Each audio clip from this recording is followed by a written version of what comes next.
Doug here. Welcome back to the channel. Welcome back to our playthrough of The Reckoners, based on a series of books written by Brandon Sanderson, where some catastrophic event has gifted people with powers, and they have to all turn villainous, and it's up to the Reckoners, a group of normal humans with exceptional willpower and skill, to go and take these guys down. And we're going to start doing that now. In the last video, you saw that we set up. I did make a couple of adjustments as we went. Yeah, I sure did. We're going to get started right away, though, and just making sure I was just tinkering with some things, make sure I had the rules down before we got going. We do, so we're going to get started. We got to kill Ozone, Dig Zone, and Conflux, as well as try and really beat down Steelheart as much as we can. Actually, like I said, I was tinkering around a bit. I got to make sure I got everything set right for our game.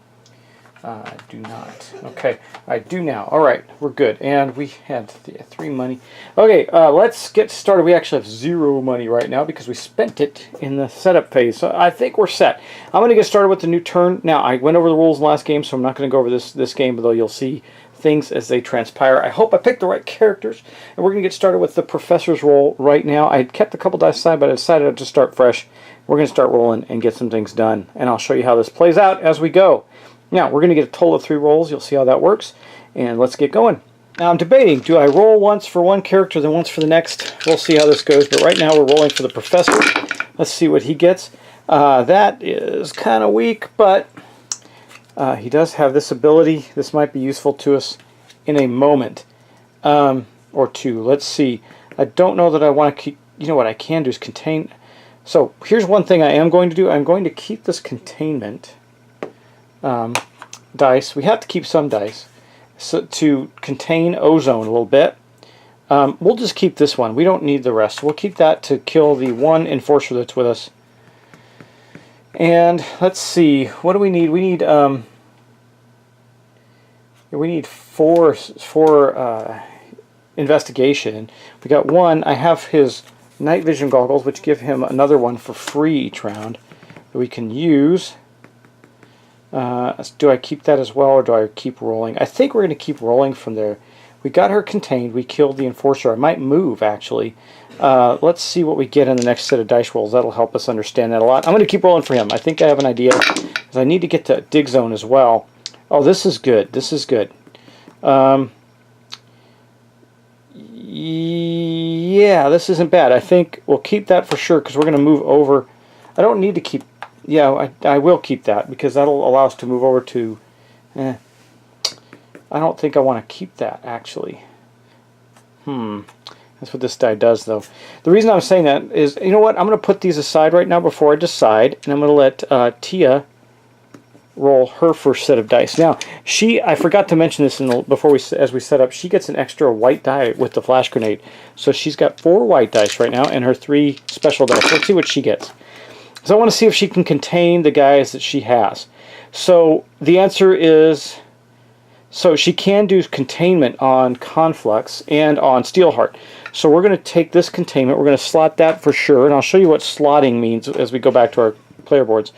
I think we'll take this 2 investigation, that's worth it, and we're going to re-roll the rest right now. I do need money, though. Do I keep the money? I think we'll keep one of the monies.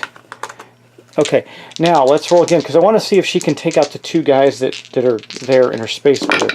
And it looks like we're not going to be able to do that. So let's go back to our board with these dice rolls and show you what I'm doing. As you can see with Tia, I've slotted these 3 dice in her first roll, because that was from her first roll. So for her second roll, we're doing that for sure. We're going to research the heck out of these guys. I've got a containment on... We're going to... Yeah, okay, here's what we're going to do. I'm going to keep this containment die, but I'm going to use it to move, actually, probably. And then we're going to roll her last 2 dice. Or I might use that to contain Dig Zone a bit. Let's get over to see him. So, yeah, we'll keep... Well, we have no choice. We'll keep these ones. That is her roll. So she'll move over and do that. So now I had to decide. I am going to keep this after all, but I'm going to re-roll the rest. And so the reason I'm keeping that, she's going to move over to the area where...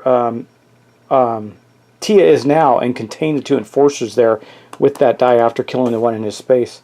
That way Yeah, we're going to do that. That'll work out pretty well. Okay, I don't know why I have that die. Forget that. We're going to re-roll them all again. I don't have that red die. I was from my test. I don't have the red die. We're going to re-roll it again. But that's okay because we do have this. So we're going to keep that in our second roll. We do need the ability to move. Yeah, we'll keep this die for a movement, I think. And then we'll re-roll these two for his last roll. We get 2 containments. That's not terrible. Not terrible. We'll see. Okay, well, those are our dice rolls, and this is how it looks. I don't know what I was thinking with this red die. I'm glad I caught that earlier. But that was our rolled dice phase. Now we're going to go to our used dice phase. We can use them in any combination we want. So the first thing that's going to happen is we're going to do this. Let's use a couple of dice from him. We're first going to use, and we can use any dice on the board. It doesn't have to be in any order. We're going to first take this, and we're going to knock out that enforcer. Okay, so this guy here is gone. Now, if you remember his trait, we are then going to contain Ozone here. So we're going to contain her down. That means she's just going to get the base ability. We can't kill her this turn. Next up, we are going to move. And that means we're going to move to the space where Tia is. Then we're going to use this skull die to fuel his lead the way card right there. And that means we're going to place that there, and that's going to go kaboom. We're going to blow these guys up. I know it says 3, but that's okay. I just need to kill these 2. So they are gone. It's good we got rid of the enforcers. And we have 2 containments. So we're going to do 1 on him right there. That spends 1 of the containments. And then for his last containment, we're going to do it on Steelheart. Not too tripped up about enforcers, but I do not want him finding our base. So we're going to knock that down to 0. That is going to make all of the actions for the professor. That's it. Now, let's go to Tia. First thing Tia is going to do is activate her operation ability to put one of these tokens in the professor's tray, meaning he can use it any time, but it's not that big of a deal for us. Next up, we are going to use these two dice right here. That's a total of 4 investigation, and what's that going to do for us? It is going to allow us to put this down to 0 and investigate 1 point, woohoo, on Steelheart down to 17. So that's good. But that knocks him out. What that means is, since we've done that level of research, we're going to knock his hit points down from 7 to 4. He's easier to kill for us now. Okay, then he's already been knocked down from a... Yeah, he already got knocked down to here, so we'll leave that alone, because that used the professor's last die. Actually, I didn't show you that, but yeah, that would have knocked him down to there. He's down to there. And then, let's see, she will cash in these $2. We're going to keep that so we have a couple of dollars to spend. That puts us at $2 on our track. She will use this to move. So she's going to move over to Dig Zone. Then while she's there at Dig Zone, she'll use the last of her containments to contain him twice. She's got her flash grenade. She can place a die on here and contain him twice. That's going to put him down to, oh, well, it doesn't matter, down to the bottom. He is at his weakest state right now. That's it. That's all we could do. So we've weakened our guy. We've weakened them. We've kind of contained them. Kept them locked down, but it's not going to be enough. So the next thing we're going to do is we're going to receive awards. If we had taken out any of these big baddies, we would receive an award for doing it right now, but we didn't. Then we get to purchase equipment. Well, we have $2 to spend. It's not a whole lot. I think what we're going to do is we're going to buy the forensics kit. I really like this one. Allows us to trade, and we're going to give this to Tia. That's going to cost us $1. Tia's going to get this. This is really useful considering she generates lots of research, because we can trade research and money back and forth with that. Then we're going to have another item come out, a disguise. That automatically gets us a containment. That's a pretty good card right there. And that's it for that round. We can't do anything more there. Now, unfortunately, is the bad stuff. We're going to activate, we're going to add epics. No epics died, so we don't need to add anybody. But we do have to activate them, starting with the one in Steelheart's zone. This ability kind of sucks. It means, if you, I don't know how well you can see it. I can show it better to you on the back of the book, I think. Right there. It's gifted action. And it's this one. So it's increased enforcement gifted action, which means he's not going to enforce this area. He's going to enforce the other 2.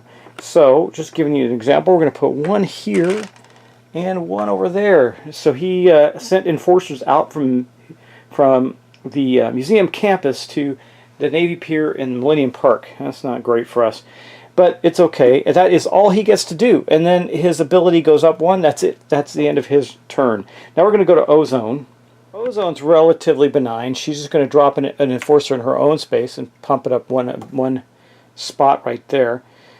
Now, this is one that is interesting. I think I might have to pump that up 1 more, because if I understand it, it says when you go to that next phase, the epic phase, and you add epics, then you activate epics.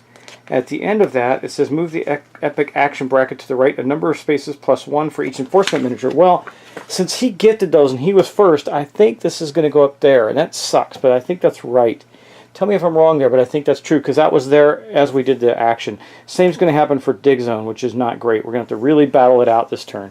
But let's go to Dig Zone now, because she's done. Here at Dig Zone, he is going to increase the blue power of Steelheart by 1, which are his barricades. So his barricade power goes up 1, and then this is going to go up 2. No, it's not going to activate anything because of that enforcer, so it goes up 1 plus 1 for the enforcer that's there. That ends the activations of the elites. Now, though, we have to activate Steelheart in order on his board. So the first thing that's going to happen, let's take a look at Steelheart's board. Oops, yeah, I had this up too high. But anyway, here's where we're at with Steelheart's board. The first thing we're going to do is we're going to kill a population. That means we got to put this at 39. Sorry I had to make those adjustments. I was tinkering around with the game just to make sure I understood the flow before we started playing. And then we do not have to do anything with the next ability. It's still at 0. Wait, yes it is. And that is the discovery of our base. He's not discovering the Reckoner base at all. However, he is going to then drop 3 enforcers down, 2 in his current space with him and the Professor. And then 1 in the space next to him, which is actually going to be this one over here. So he's going to drop another one there because you go in, basically it goes there, there, there. This is the last one as you rotate around. Okay. Then, because it says 2 and the maximum is 2, and then we added 1. So here we do drop a barricade in his space. Now what does that mean? You haven't seen barricades yet. Basically we have to spend a die to move in or out of that space with him. I don't know if the Professor's going to move from there though, so we'll have to see. We'll have to see. That is actually the end of the round, except we do one last thing, and as we move Steelheart, we're going to roll his die and see how far he moves. He's going to move 2. So as you look at the board, he's going to go 1, 2 to there. Alright, well, that's the way it goes. He moved over to there. That means he's going to start beefing that area up. But I like the fact he's with Tia, because she can do a ton of research on him and do some damage. So guys, just in case I made any errors in this first round, or it's a blind playthrough, I'm going to stop right there. I'm going to upload this turn for y'all and let you take a look and tell me if I did everything correctly. I believe that I did. The only thing I have in question is and I saw this on another video, but I can't find where it says it about this specific card, the rules that I can only use a normal die, not one of our special die, but I think I'm okay there. And like I said, the only thing I did do is I had this red die mixed in because I was playing around with stuff. Put that away because we didn't get to use that. And that's our board state right now. So things are heating up for us. We did really take a good hit on Conflux. We researched him enough to discover his weakness and weakened him, and that is good. Maybe the Professor can take him down this turn. That would be awesome. We don't have any particular weapons to do that with. We still need 4 hits on him. So we'll see, but we're going to give it a try. We'll put his die back. He already moved. And that is the end of that, guys. So this is round 1 of the Reckoners. The Professor and Tia are trying to take down Steelheart and his elite super villain minions. So I hope this goes well. Guys, thanks for watching. Thanks so much for all your support. I really appreciate it, and I look forward to seeing you in the next episode. So keep your eyes open, and we'll see what happens next in the Reckoners. Take care.